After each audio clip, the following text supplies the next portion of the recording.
جی میں موجود ہوں ایک ایسی خاتون کے ساتھ جو رہتی تو بہت پر آسائش اور خوبصورت ترین علاقہ جس کو سان فرانسسکو کا ہل اور دل کہا جاتا ہے. یہاں پہ رہنے والے لوگ پر آسائش زندگی ضرور گزار رہے ہیں پر ان کا دل افغانستان، عراق، یوگینڈا اور ان علاقوں کے ساتھ دھڑکتا ہے جہاں پہ رہنے والے مختلف حالات کا شکار ہیں، جہاں پر بارڈرز پر بارودی سرنگیں لگی ہوئی ہیں اور جس سے بہت سے لوگ متاثر ہوتے ہیں. میں آپ کو آج ملاقات کراؤں گا ہیڈی کون، جنہوں نے روٹس آف پیس کی بنیاد رکھی اور یہ تنظیم 8 مختلف ممالک میں کام کر رہی ہے جو ان کھیتوں میں مائنز لگی ہوئی ہیں ان کو صاف کر کے وہاں پر فروٹس اور ایگریکلچر کو فروغ دے رہے ہیں. کامیاب ہو سکے آئے ان سے بات کرتے ہیں اور دیکھتے ہیں کہ وہ اس بارے میں یہ آئیڈیا کہاں سے آیا اور وہ کہاں کہاں کام کر رہی ہیں. جی Heidi. Thank you. So, I am here with the Heidi Cohn. I am here with the Heidi Cohn, who is the CEO of the Roots and Peace. اور یہ جو لوگ ہیں یہ کام کر رہے ہیں افغانستان میں، عراق میں اور ایسے ممالک میں جہاں کے لوگوں کو خانہ جنگی یا جنگی حالات کا سامنا ہے.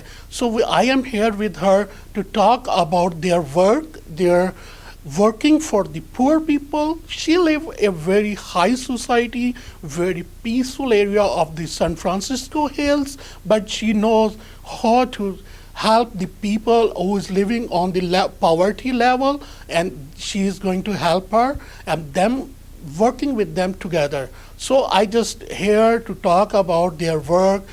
And I told you she have lots of medals and awards all over the world at the UNO, and not for UNO, the all organization and the religious people recognize her work. So Heidi, can you tell about your work, please?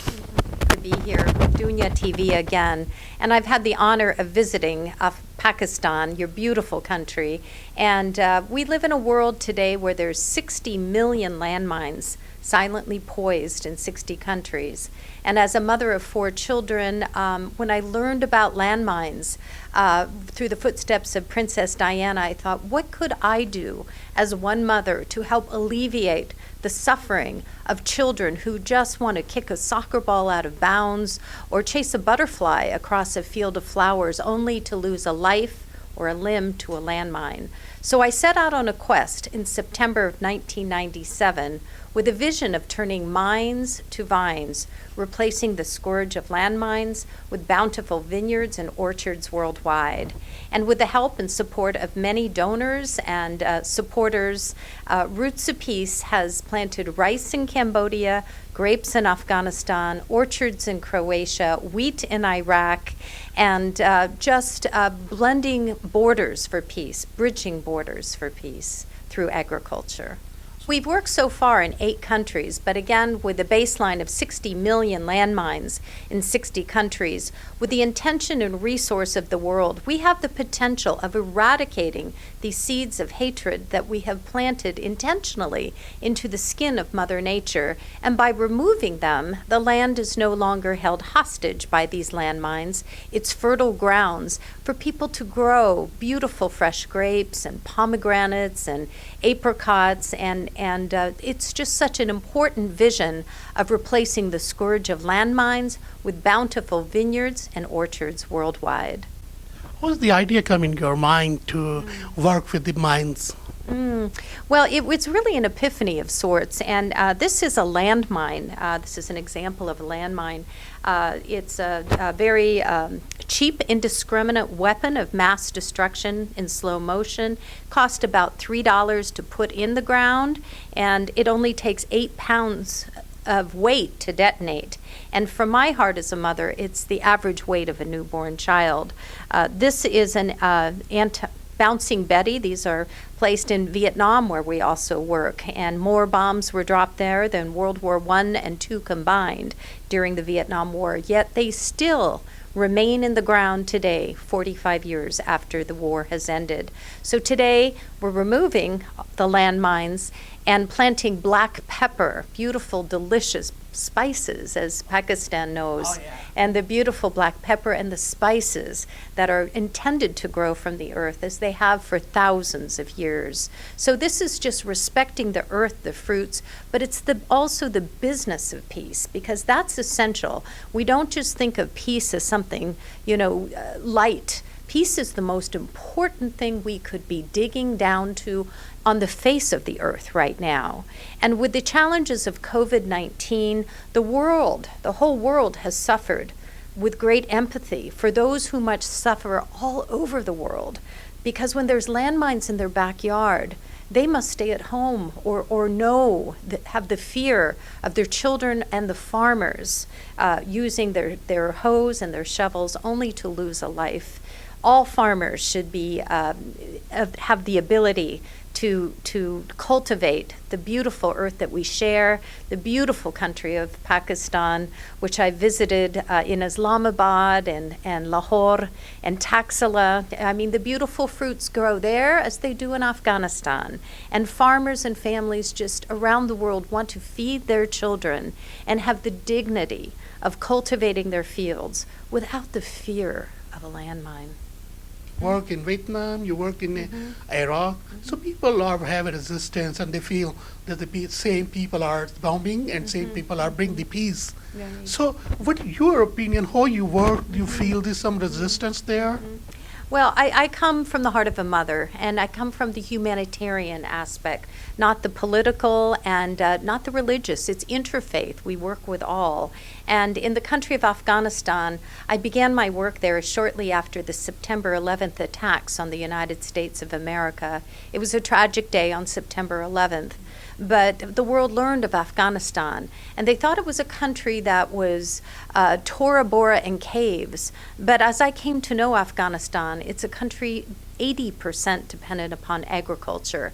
And it's all about giving jobs to the young people, because when they have jobs, they're invested in the land and turning literally swords into plowshares, spears into pruning hooks, so that nation shall not lift up sword against nation, neither shall they learn war anymore. And those are basic principles, I think, that are understood by many cultures. And as we remove the mines and plant the vines, in Afghanistan, for instance, Roots of Peace has planted pomegranates, delicious pomegranates in Kandahar and Helmand, the melons, and Ghazni, Wardak, and Logar, the apples and apricots and almonds. And as we move forth into the Shamali Plains north of Kabul, some of the best grapes in the world were grown there. In fact, 70 varietals of grapes that we enjoy here in California actually originated in Afghanistan. So what we are doing is really restoring the value chain from a business standpoint. As we demine the land, we replant the fruits that were indigenous to those lands for thousands of years before war, and then most importantly, we're providing exports to new markets. And I'm so proud of today, Afghanistan, what we began as just an idea, we've turned it into reality with the funding from USAID, DOD, European Union, the Asian Development Bank, and the World Bank. And with that type of funding, I have managed from this office over $100 million under contract in Afghanistan. And I think we are considered to be one of the top agricultural programs working there with our partners in Afghanistan today. But the most important harvest is here today. It's on the horizon. And I so welcome Dunya TV, because we must get those beautiful fresh fruits from these very remote areas where young people just want jobs. And when they are able to, Roots of Peace has trained them to grow high-value crops. Now, when I first went to Afghanistan, they would harvest the fresh grapes in the hot sunlight in the middle of the day and put them on burlap sacks and drag them to market, bruised, hoping to get a meager income. With funding from USAID, Roots of Peace has gone in there and trained the farmers to grow the high-value crops, introducing the trellis vines, lifting the grapes off the soil so they're not grown on mounds. And then we've created cold storage facilities. And the cold storage facilities allows the fruit to be chilled. And then we provide corrugated boxes, high-value packaging, and then we are bringing now those fresh fruits to market. I can't travel to Afghanistan nor your beautiful country of Pakistan right now, but what I'm doing on my computer is really bridging borders for peace. And the truckloads of these fresh fruits are now going through the Torkham Pass and Spinbaldak. And I think with the recent conversations, the positive conversations between the leadership of Pakistan reaching out to Afghanistan in a very sincere hand across the borders, it is my wish that we can keep these borders open on a consistent basis, because you are excellent businessmen and women, and so is Afghanistan. And what we want for those families, those poor rural families on both sides of the borders, is the hope for lifting up their economy and to help educate their children. And it creates peace and stability in the whole region. I think here in my country, in the United States, when people don't have jobs, they become desperate, and that's really the same all over the world. So Roots of Peace has pioneered the economics of peace, and I'm very proud as not only a woman, but as a mother. I think that's such an important aspect that is often overlooked, because mothers, we give birth to our children, we nurture our children. You had a beautiful mother. I mean, we honor our mothers, and mothers do not want to take care of children who live in mine-affected countries. They want to feed their children nurturing fruit.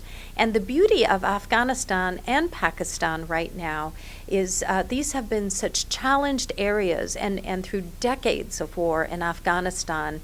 And I think what we're witnessing now is a very unique window of time where we can actually wage peace, and the roots of peace may be planted firmly on both sides of the border.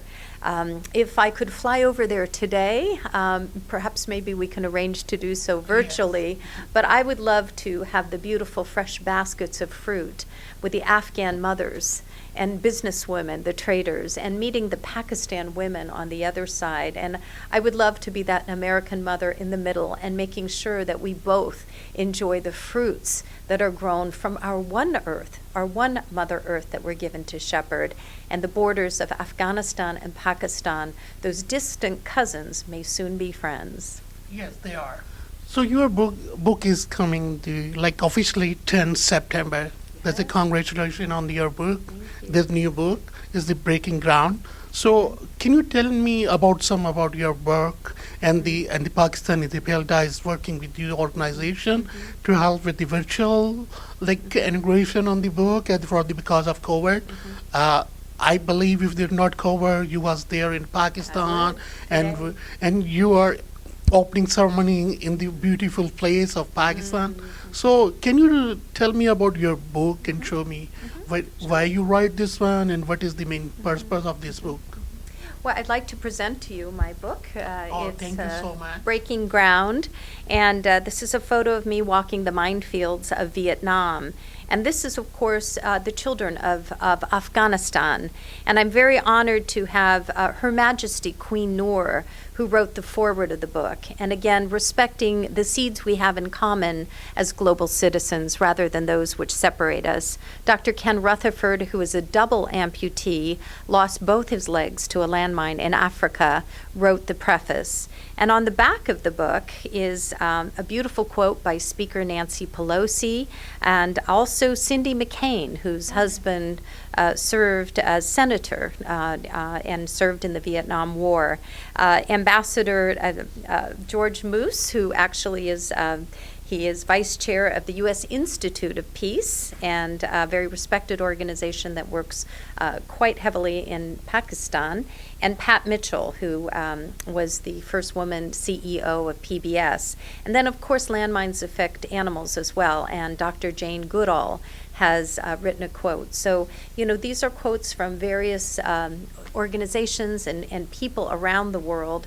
And this is the book, Dear Family, My Children, When I Started Roots of Peace, the many people along the journey who supported us, of course, Secretary, yes, Kofi Annan, and the minefields that I've walked.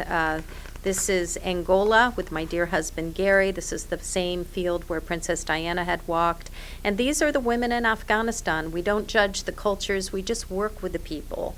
And these are the children. My daughter met a young boy who lost his leg to a landmine from the hip down. And she raised 50 million American pennies for peace to build schools for girls in Afghanistan. And then these are just some more of the photos. This is the ICRC clinic in Kabul. I am the only person in that photo, tragically, that has human legs. All of the men in this photo had lost their legs, including the little boy who had just stepped on a landmine by kicking a soccer ball. So this book belong to Afghanistan? No, it's worldwide. It's worldwide. It's Here are all the of generals. I'm at the table with the generals so total here. your work about the Yes. Well, the organization. book is being launched worldwide, and it's distributed epiphany of sorts. And this is a landmine. This is an example of a landmine. It's a very cheap, indiscriminate weapon of mass destruction in slow motion. Cost about $3 to put in the ground, and it only takes 8 pounds of weight to detonate.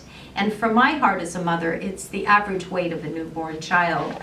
This is an Bouncing Betty. These are placed in Vietnam, where we also work, and more bombs were dropped there than World War I and II combined during the Vietnam War. Yet they still remain in the ground today, 45 years after the war has ended.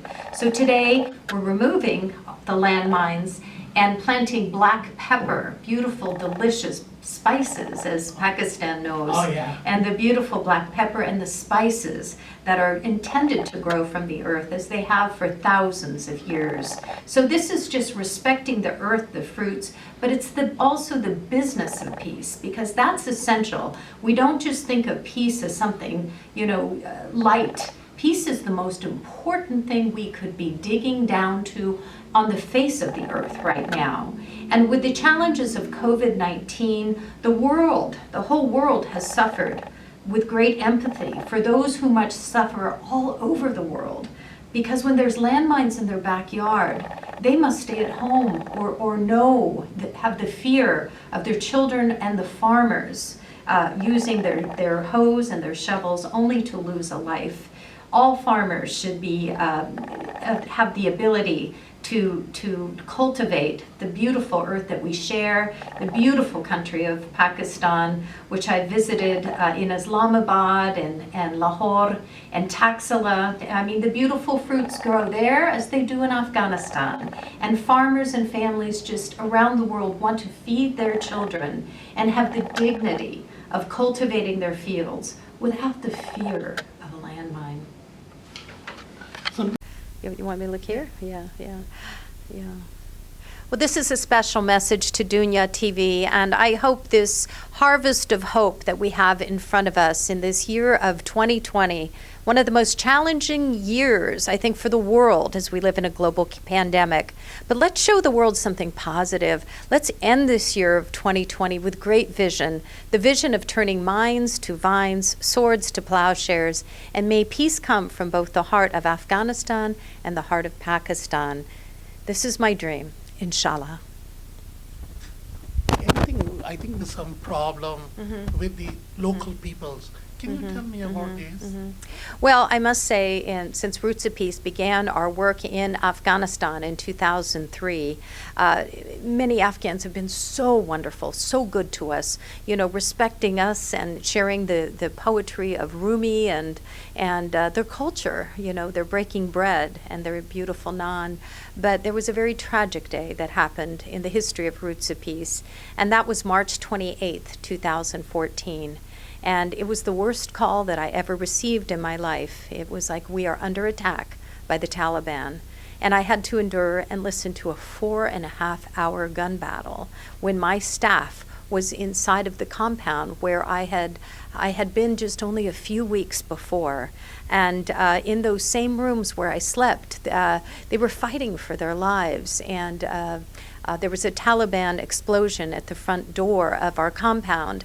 They had thought it was a kindergarten across the way where 25 little kindergartners were studying. And instead, they accidentally blew off the door of Roots of Peace. So they went storming in, and very tragically, it was just a defining moment. There were five Taliban against 5 of our Afghan guards, and 5 of our expats were inside. Fortunately, none of our team was killed. The 5 Afghans tragically died. As it was, and as wrong as it was, we have to lead with faith and not fear. And the hardest thing, I think, to do in the world is to forgive. But we must learn to forgive one another and to start fresh and to have that tender peace and understanding that we are people. You cut us, we bleed. We love our children, we want to feed our children, and we want hope for our grandchildren for a better tomorrow. So let us work together, let us shake hands across the border, from America to Pakistan to Afghanistan. And I think as we teach these children, better ways for a future, peace through agriculture and the economics of peace, then I think they'll make wise choices in the future, not to lead with guns, but to lead with shovels. Thank you so much. America की पुरस्कार ज़िंदगी California के खूबसूरत पहाड़ों के अंदर रहने वाले ये खातून अपनी पूरा सारी ज़िंदगी छोड़कर बारूदी सुरंगों में काम करने अफ़गानिस्तान और इन इलाकों में जाते हैं जो खाना जंगी या जंगी हालात का सामना कर रहे हैं. ज़रूरत इस अमर की है कि इन लोगों को सपोर्ट किया जाए, इनकी तायद की जाए, इनकी तकलीद की जाए, जो अमन का पैगाम पूरी दुनिया में फैला रहे हैं. कैमरामैन नोमी डार के साथ अजमत गिल, दुनिया न्यूज़, कैलिफोर्निया.